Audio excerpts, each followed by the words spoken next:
Bonjour à tous, ici Lisa Dufaux pour Radio Taïwan International.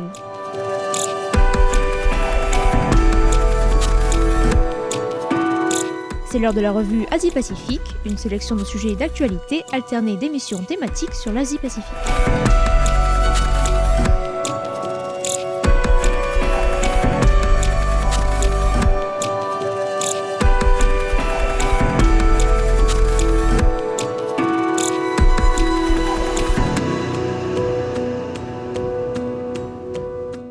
Bonjour à tous et bienvenue dans la revue Asie-Pacifique de cette semaine. Dans la revue de presse de ce mardi 21 mars, je vous propose de revenir tout d'abord sur la rencontre qui a eu lieu entre les dirigeants sud-coréens et japonais la semaine dernière à Tokyo, un sommet de 2 jours qui visait à renforcer l'amitié bilatérale et à mettre fin aux fortes tensions qui enveniment les relations depuis plusieurs années. Nous irons ensuite en Corée du Sud, où suite à une forte opposition populaire, le président Yoon Suk-yeol a finalement fait marche arrière sur une réforme visant à allonger considérablement la durée maximale de travail hebdomadaire. Je vous propose aussi de nous pencher sur les récents chiffres de licenciements dans le secteur du textile au Cambodge. Résultat, on verra, de la pandémie, mais aussi surtout peut-être de la suppression partielle des préférences douanières accordées par l'Union européenne. Et enfin, nous finirons ce petit tour de l'Asie-Pacifique en Indonésie, où le président a récemment ouvert la voie à la restauration de la citoyenneté des personnes exilées pendant la purge anticommuniste de 1965-1966. Le président sud-coréen Yoon Suk-yeol a rencontré le premier ministre japonais Fumio Kishida la semaine dernière à Tokyo, à l'occasion d'un sommet de 2 jours visant à améliorer les relations entre les deux pays, qui sont empoisonnés par des conflits historiques non résolus depuis plusieurs années. Les deux dirigeants se sont mis d'accord sur une série de mesures visant à renforcer les relations, un accord que le chef du gouvernement japonais a qualifié, je cite, de nouveau chapitre dans la relation entre le Japon et la Corée du Sud. Le président sud-coréen a, lui, fait une déclaration similaire, ajoutant que l'accord avait réussi, je cite, à dépasser le passé malheureux qui existait entre les deux pays. Parmi les mesures prises, Séoul s'est engagé à rétablir le partage de renseignements militaires dans le cadre du General Security of Military Agreement, suspendu en août 2019 par la Corée du Sud, lors d'un épisode de forte tension diplomatique avec Tokyo. Mais aux grandes dames de l'opinion publique sud-coréenne, aucune mesure ne concerne les compensations aux victimes sud-coréennes de travail forcé, employées par des entreprises japonaises entre 1910 et 1945, pendant la colonisation de la péninsule coréenne par le Japon. Or, une grande partie des tensions diplomatiques entre Tokyo et Séoul réside dans la question des victimes de travail forcé et des anciennes esclaves sexuelles de l'armée japonaise. En 2018, la Cour suprême sud-coréenne a tenu responsable des entreprises japonaises envers les victimes sud-coréennes de travail forcé, ordonnant le versement de compensations. La position de Tokyo demeure inchangée sur cette question, le gouvernement japonais estimant qu'il s'agit d'une affaire classée et que les compensations ont déjà été versées dans le cadre du traité de 1965 qui a normalisé les relations bilatérales entre Séoul et Tokyo. Ainsi, au lieu de revenir sur les compensations pour les violations des droits de l'homme commises pendant la guerre, les deux dirigeants se sont engagés la semaine dernière au versement conjoint de sommes visant à renforcer les relations commerciales notamment entre les deux pays. De retour à Séoul, le président sud-coréen a donc fait l'objet de vives critiques de la part de l'opposition et d'une partie de l'opinion publique, au sein de laquelle le sentiment anti-japonais reste assez fort et qui regrette que Yoon ait échoué à réclamer et à obtenir des excuses officielles et des compensations directes. Il faut aussi rappeler que le gouvernement de Séoul a annoncé, il y a 2 semaines environ, un accord de compensation des victimes du travail forcé dans le cadre duquel les entreprises sud-coréennes qui ont bénéficié des compensations japonaises du traité de 1965 devront financer un fonds national via une fondation locale sud-coréenne qui reversera ensuite les compensations aux victimes. Une solution que beaucoup trouvent imparfaite car les entreprises japonaises ne seront pas contraintes d'y participer mais seulement encouragées à verser des dons. Le bureau présidentiel s'est contenté de déclarer dimanche que le sommet de Tokyo s'était soldé, je cite, par un grand succès. Le président sud-coréen a décidé, suite à une vive opposition de la population, de revenir sur une réforme qui visait à porter la limite hebdomadaire du temps de travail à 69 heures contre 52 actuellement.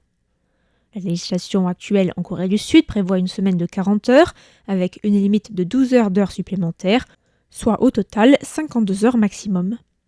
Mais le 6 mars dernier, suite à des demandes d'entreprises, le ministère de l'Emploi et du Travail avait annoncé son intention de revenir sur les 52 heures, provoquant une vive colère populaire, en particulier au sein de la jeunesse, qui craint d'être forcée à travailler plus et qui s'inquiète pour sa santé. La Confédération coréenne des syndicats a dénoncé, je cite, « une réforme qui rendrait légal le fait de travailler de 9 h du matin à minuit pendant 5 jours d'affilée », accusant le gouvernement de n'avoir aucune considération pour la santé ou pour le repos des travailleurs. Le quotidien sud-coréen Korea Herald a rappelé les chiffres de l'OCDE, selon lesquels les Sud-Coréens ont travaillé en 2022 1915 heures en moyenne, soit près de 200 heures de plus que la moyenne des pays de l'OCDE et 566 heures de plus que les travailleurs allemands. Face à l'opposition, le bureau présidentiel a déclaré que le nombre maximum d'heures de travail serait décidé après consultation de la population et en particulier des travailleurs défavorisés. Mais il n'a pas été précisé sous quelle forme la consultation aurait lieu et si le gouvernement suivra ou non les résultats ou persistera dans son ambition de la réforme. Toutefois, en signe de bonne volonté, le ministre du Travail, Lee Jong-sik, a rencontré mercredi des représentants syndicaux pour récolter les opinions des jeunes travailleurs et s'est dit, je cite, « ouvert à toute possibilité ». Radio Free Asia a rapporté que plus de 50 000 travailleurs cambodgiens du secteur du textile avaient été licenciés dans le cadre de grands remaniements et de fermetures d'entreprises et d'usines du secteur. Le média américain, qui couvre exclusivement les pays de la région, précise que depuis décembre 2019, 10 usines cambodgiennes de textile ont mis la clé sous la porte, tandis que 500 autres ont quant à elles suspendu leur production. Le gouvernement cambodgien affirme que la situation est due à la guerre russo-ukrainienne, tandis que des spécialistes citent plutôt la perte de certains avantages douaniers accordés par l'Union européenne au Cambodge. En effet, le 12 février 2020, la Commission européenne a suspendu partiellement la préférence douanière accordée aux produits cambodgiens. Cette préférence, dont nous avons déjà parlé dans cette émission, est appelée « tout sauf les armes » et permet toujours au Cambodge, comme à d'autres pays moins développés, d'exporter leurs produits sans taxe douanière vers le marché de l'Union européenne. Cette préférence douanière bénéficiait considérablement au Cambodge et en particulier à son secteur du textile, mais ce dernier a donc été particulièrement affecté par la décision de la Commission européenne, même si la suspension n'est que partielle et qu'elle ne concerne donc pas tout le secteur, mais que certains vêtements et chaussures. Avant de prendre cette décision, l'Union européenne avait alerté plusieurs fois le gouvernement cambodgien sur les violations graves et systématiques des droits de l'homme dans le pays, mais le régime du Premier ministre Hun Sen s'est considérablement durci au cours des dernières années, interdisant ainsi en 2017, par exemple, le Parti national du sauvetage du Cambodge, principal parti d'opposition. Son ancien leader, Kem Sokha, a aussi été récemment condamné à 27 ans de prison et placé en résidence surveillée à la suite du verdict. Le Parlement européen a d'ailleurs adopté vendredi dernier une résolution appelant à la libération immédiate du chef de l'opposition. Le président indonésien a prononcé un décret jeudi dernier annonçant le rétablissement de la citoyenneté des personnes dénaturalisées dans les années 60 pour cause de suspicion de lien avec le Parti communiste indonésien. En janvier dernier, le président Joko Widodo avait demandé pardon pour les violations des droits de l'homme commises par l'État indonésien pendant la période autoritaire, listant 12 types de violations flagrantes des droits de l'homme commises par le régime entre la moitié des années 60 et 2003, une liste qui comprend notamment la purge anticommuniste qui a suivi la prise de pouvoir par Suharto. Le Parti communiste indonésien, qui était le troisième parti communiste au monde en termes de nombre d'adhérents après la Chine et l'Union soviétique, avait été dissous en 1965 après un décret du président Suharto. S'en était suivi une chasse aux communistes qui avait duré plusieurs mois et avait fait entre 500 000 et 1 million de morts. En 1999, le président Abdurrahman Wahid avait déjà demandé pardon au nom de la Nahdlatul Ulama pour le rôle de cette organisation dans les massacres de ces 2 années.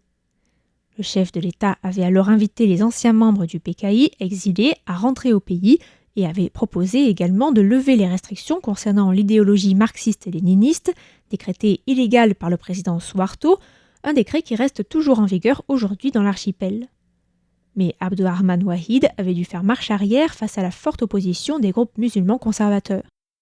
Le décret prononcé par Jokowi jeudi ordonne au ministère indonésien des Affaires étrangères de vérifier les données et de fournir des services prioritaires pour obtenir les documents liés aux droits de citoyenneté pour les victimes ou leurs héritiers et pour les personnes affectées par les graves violations des droits de l'homme se trouvant à l'étranger. Leur nombre est inconnu, même des autorités indonésiennes, mais est estimé à environ 1500 personnes. Mais certains veulent plus que de simples excuses et des réparations et réclament que soient avant tout identifiés et jugés les responsables de ces violations, un travail de mémoire et de justice qui semble nécessaire au processus de justice transitionnelle dans l'archipel indonésien.